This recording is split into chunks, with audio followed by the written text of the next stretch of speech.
अस्सलाम वालेकुम, आदाब। आप देख रहे हैं स्टेट ऑब्जर्वर। मैं हूं आशिया खान। बात करें जम्मू व कश्मीर की, यूटी की तरक्की के लिए कहा गया था कि जम्मू कश्मीर की तरक्की होगी आर्टिकल 370 के बाद में, बट हम बताएं अब उसको केंद्र शासित प्रदेश का दर्जा तो मिल चुका है, पर जम्मू कश्मीर की कितनी तरक्की हुई, इसी पे आज हमारे साथ खास बातचीत करने के लिए जुड़ते हैं बानू प्रताप जी। मैं आपको बता दूं, इन्होंने वार्ड नंबर 14 भगवती नगर से कॉर्पोरेटर की इलेक्शन लड़ी और एक सोशल एक्टिविस्ट हैं। युवाओं के मुद्दों को लेकर आज हम इनसे खास बातचीत करेंगे। तो स्वागत है सर आपका। Thank you. चलिए, मैं आपसे ये जानना चाहूंगी कि ये जो हमारी जो भारतीय जनता पार्टी है, यानी जनता पार्टी, लोगों के हित के बारे में सोचने वाली पार्टी, ये आर्टिकल जो 370 हटाया गया है उसको लेकर 5 अगस्त से लेकर 15 अगस्त तक जश्न मना रही है। तो इस पर आपका क्या कहना है कि जश्न मनाने जो ये हमारा यूथ है, आप देखिए कहीं कोई रोजगार नहीं मिला, कहीं कोई डेवलपमेंट नहीं हुई, फिर भी वो जश्न मना रही है। आप किस हद तक एग्री है? पहले तो मैं आपको ये बता दूं कि ये भारतीय जनता पार्टी बेचो जनता पार्टी है, ठीक है। और दूसरी बात ये है कि ये 5 अगस्त को ये जो जश्न मना रही है, ये 5 अगस्त को जम्मू कश्मीर के लिए ब्लैक डे है, क्योंकि उस दिन इन्होंने हमारी स्टेट को डिग्रेड किया। और अगर इन्होंने यूटी बनाई, उसके बाद इन्होंने बहुत बड़े वादे किए हुए थे कि हम आपको नौकरी देंगे, हम आपको ये देंगे, हर चीज़ मिलेगी। यहाँ पे नौकरी तो, बेरोजगारी तो दिन ब दिन बढ़ रही है। 7,000 नौकरी निकाली अब 4th क्लास की, उसके बाद 3 लाख फॉर्म लग चुका है। अब वो भी पता नहीं होगी या नहीं होगी, ठीक है। बीजेपी ने तो पहले शुरू से ही, जब से सत्ता में आई है, इन्होंने सिर्फ जम्मू वालों को लूटा है। जम्मू के जितने हमारे जो जेके बैंक लगा लो, उसमें जम्मू के जितने भी युवा थे, सब ने अपना अपना फॉर्म भरा था और जम्मू के युवाओं का ये नंबर आया हुआ था। सत्यपाल मलिक जी ने ही ये बयान दिया कि इन्होंने ही ये वो लिस्ट रद्द करवा दी। इसलिए मैं आपसे ये कहना चाहता हूँ कि बीजेपी ने जम्मू को बेच के रख दिया है। और रही डेवलपमेंट की बात, डेवलपमेंट इन्होंने जीरो की हुई है। अभी बरसात चालू है, एक दिन हुआ बारिश आई हुई, एक दिन बारिश हो रही है और आप जहाँ पे सड़कें देखिए, सड़कों पे पानी है। ये बोलते हैं हम स्मार्ट जम्मू बनाएंगे, स्मार्ट सिटी बनाएंगे। स्मार्ट सिटी कहाँ से बनाएंगे? ये स्मार्ट सिटी ये बना ही नहीं सकते। ये बेसिकली इनका काम है सिर्फ पैसा बटोरना और अपने घरों पे रखना। सिटी के लिए, जो जम्मू के लिए कोई पैसा खर्च नहीं करेगा, जम्मू के लिए कुछ नहीं करेंगे। इनका नारा था गरीबी हटाओ, लेकिन मैं कहता हूं ये गरीबों को हटा रहे हैं। ये कुछ भी नहीं कर सकते। इन्होंने आज की डेट में जम्मू के साथ, जम्मू के यूथ के साथ इतनी नाइंसाफी कर दी है कि जम्मू का जो यूथ है पूरा गुस्से में आ चुका है। ये कोविड-19 में इन्होंने इतने इतने कानून लागू किए हैं, मैं आपको क्या बताऊं मैडम। इन्होंने जो यूथ के साथ, जम्मू वालों के साथ बहुत बड़ा धोखा किया हुआ है। और मैं आपको ये बोल दूं, और नई चीज, टोल प्लाजा में मैं आपको बताता हूँ, मंदिरों का शहर कहते थे हमारे जे.एंड.के को, यहाँ पे इन्होंने टोल पे टोल लगा दिए। टोल टैक्स देखो, आप जब पेट्रोल डलाते हैं, पेट्रोल में इन्होंने रोड टैक्स लगाया हुआ है, ठीक है। उसके बाद जब हम गाड़ी बेचते हैं, गाड़ी में जब गाड़ी लेते हैं, गाड़ी में रोड टैक्स लगा होता है, ठीक है। अब उसके बाद फिर टोल टैक्स, वही बोल रहे हैं ना कि ये टैक्स पे टैक्स लगाए जा रहे हैं और कह रहे हैं टोल टैक्स तभी लगता है जब सड़कें बहुत अच्छी होती हैं। हमारे यहाँ आगे सड़कों की हालत देखो, फिर देखो कैसे ये टोल प्लाजा लगा रहे हैं।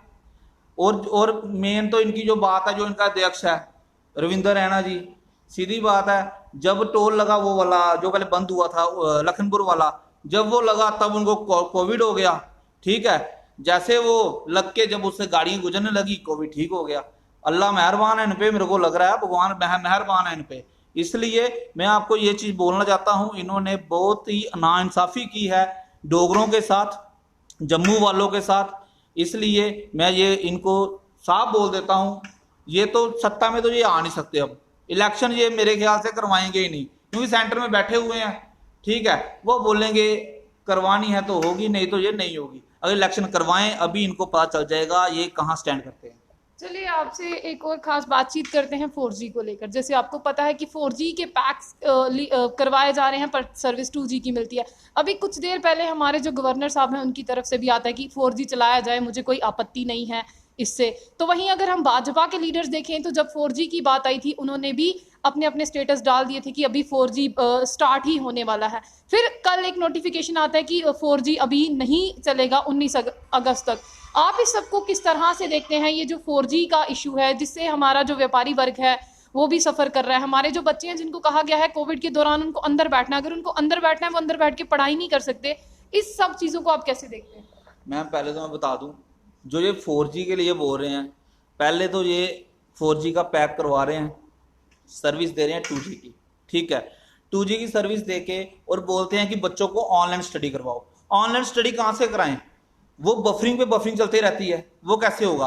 और रहे आप कह रहे हैं मुर्मू साहब ने बोला था कि भाई 4G रिस्टोर हो जाएगा, लेकिन वो रिस्टोर इसलिए नहीं हुआ क्योंकि ये बीजेपी चाहती नहीं है, ये चाहते नहीं है। अगर इनसे बीजेपी के जो अध्यक्ष हैं JNK के, उनसे अगर पूछा जाए कि भाई 4G क्यों नहीं चल रहा, वो ये बात बोलते हैं कि 4G इसलिए नहीं चल रहा, पाकिस्तान ने पता नहीं क्या कर दिया, बम फोड़ दिया कोई।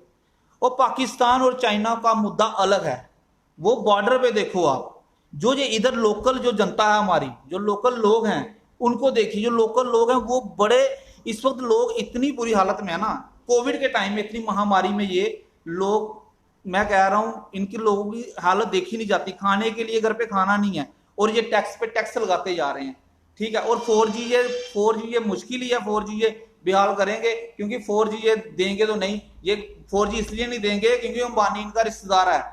अंबानी की जियो फाइबर पड़ रही है ना, जियो फाइबर पड़ेगी, वाईफाई सबके लगेंगे, उसके बाद जब उसका पैसा टर्नओवर पूरा होगा उसके बाद देखेंगे जम्मू वालों को और कश्मीर वालों को 4G देना या नहीं देना है। Basically BJP totally flop, totally zero हो चुकी है। इसलिए मैं ये कहना चाहता हूं कि अभी भी हमारा यूथ है ना, अभी भी इकट्ठा हो जाए। कई बीच में ऐसे लोग हैं जो अंधभक्तों जैसी बातें करते हैं, कुछ भी होता है मोदी मोदी, यार मोदी का नाम आप ले रहे हो, ठीक है, हमारे प्रधानमंत्री हैं, मैं भी उनकी रिस्पेक्ट करता हूं, लेकिन ये बात गलत है ना। जमीनी सतह पे ये काम कर नहीं रहे, दे कुछ नहीं रहे, सिर्फ हमारे पे टैक्स ठोके जा रहे हैं और हमारी जेब में से पैसा निकालते जा रहे हैं। चलिए, आप भी एक युवा हैं, आप युवाओं के दुख दर्द से भली भांति उनको जानते हैं, तो हम यही आपसे भी जानना चाहेंगे। आप रहबरे खेल का मुद्दा ले लीजिए, हमारे डेली वेजर्स ले लीजिए, हमारे SPOs ले लीजिए, सबकी सब मांगे वही हैं, सिर्फ उनको आश्वासन पे आश्वासन दिए जाते हैं कि आपके मुद्दे जल्दी हल किए जाएंगे। बट बहुत देर हो गया, जम्मू कश्मीर बहुत रोष में है, अपने आप को ठगा हुआ महसूस कर रहा है। इस पे आप क्या तर्क देंगे? मैडम, जब से ये बीजेपी सरकार आई है इन्होंने सिर्फ जम्मू वालों को ठगाई है, ठीक है। कोई भी बात लगा लो, इनके इनके इनके जो MLA हैं, मिनिस्टर हैं, लोगों की जगह हड़प रहे हैं। अभी आपने लेटेस्ट न्यूज़ सुनी होगी, क्या नाम लूँ, मेरा नाम लेने का बनता भी नहीं, नाम तो जनता सब जानती है, ठीक है। वो जगह हड़प रहे हैं और ये कह रहे हैं कि आप डेली विजर हैं जो उनको नौकरी देंगे, उनकी नौकरी क्या, उनको ये निकाल के बाहर फेंकेंगे। ये कोई काम नहीं कर रहे, ये सिर्फ इस वक्त अपना पैसा बटोर रहे हैं, अपनी तिजोरियां भर रहे हैं।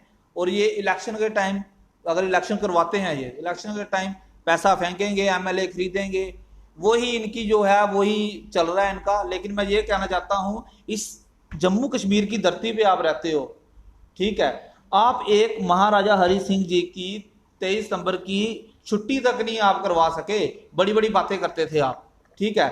महाराजा साहब को ये वो सम्मान नहीं दिला सके, ठीक है। अगर ये इतने ही होते, इतने जम्मू वासी होते, इतने डोगरे होते, ये काम करते ना।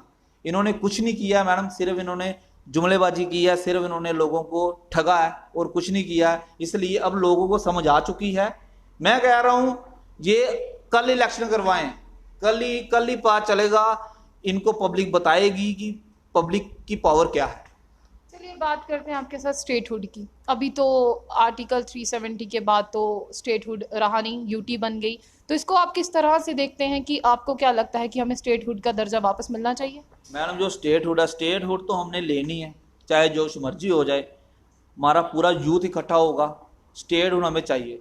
क्योंकि एक तो हमें डिग्रेड कर दिया, ऊपर से हमें कुछ मिला नहीं, ठीक है। और स्टेटहुड में हमें काफ़ी बेनिफिट्स थे, ठीक है। और इनको लेकिन इन्होंने यूटी बना के हमारे जम्मू वालों को बोला कि आपको ये मिलेंगे। पहले बोलते थे आप कश्मीरियों के गुलाम हो, ठीक है, कश्मीरियों के गुलाम हो, और आपने क्या दे दिया हमें, आपने क्या दिया हमें, बताओ ना। सिर्फ बातें की हुई उन्होंने और कुछ नहीं किया हुआ।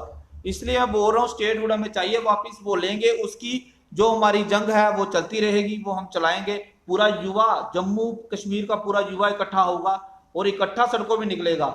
ये कोविड के टाइम भी ऐसा काम कर रहे हैं, ये कोविड के टाइम भी यूथ को इकट्ठा करने पे मजबूर कर रहे हैं ताकि सोशल डिस्टेंस टूटे और यूथ यहाँ पे आए। इसलिए मैं इनको बोल रहा हूँ अभी भी समझ जाओ, इसलिए मैं एंड में यही बात बोलूंगा मैडम आपके माध्यम से कि इस धरती पे खाया है, इस धरती का खाया है, जम्मू कश्मीर का खाया है, इनके बारे में सोचो कुछ। ठीक है रविंदर रैना जी, बड़ी बड़ी बातें करना, वो टेबल खड़का के बोलना जी टोल प्लाजा तोड़ दूंगा, वो बात अलग है, बातें अच्छी लगती हैं वो सपने में। ठीक है, जब करके बताओगे फिर बात करेंगे। ठीक है, मलबा उठाने मैं जाऊंगा, हमारे साथ पूरे बंदे जाएंगे, टोल तो तोड़ो, आप कुछ नहीं कर सकते। इसलिए ये सियासी रोटी पेलना छोड़ो और यूथ की तरफ ध्यान दो, और जम्मू वासियों को ना, जो जम्मू वासियों का ध्यान दो। चलिए शुक्रिया। ये थे हमारे साथ सोशल एक्टिविस्ट भानु प्रताप जी। जैसे कि इन्होंने कहा कि जो बीजेपी जश्न मना रही है उसका कोई फ़ायदा नहीं, क्योंकि युवाओं के हक की बात नहीं हुई गई। जब आर्टिकल 370 को हटाया गया था, जब स्टेट से यूटी बनी, तो कहा गया था जम्मू कश्मीर के युवाओं को रोज़गार मिलेगा, तरक्की के बड़े बड़े दावे किए गए थे, वो सिर्फ वादे ही रह गए, वो पूरे नहीं किए गए। तो ये भी एडमिनिस्ट्रेशन से, गवर्नर साहब से यही अपील करते हैं कि जो हमारे युवा सड़कों पर है उनके बारे में सोचा जाए। तो ऐसी ही और भी अपडेट्स के लिए जुड़े रहिए स्टेट ऑब्जर्वर के साथ।